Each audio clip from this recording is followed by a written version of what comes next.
Okay, welcome to my channel.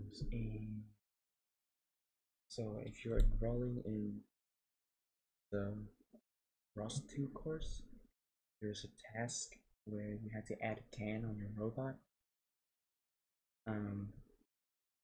So basically, this is how you do it. Okay, let me show you real quick. You have to make changes in your sacro file. Just add these. Okay.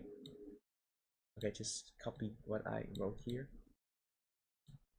Okay, and especially this line where you have to adjust how's the can's position. Alright, so I'm going to demo it for you guys. Alright, so this content view. Okay, and then just type this in. If you're following the whole course outline. Alright, so you can see the can is actually almost in the middle of the robot. Yes.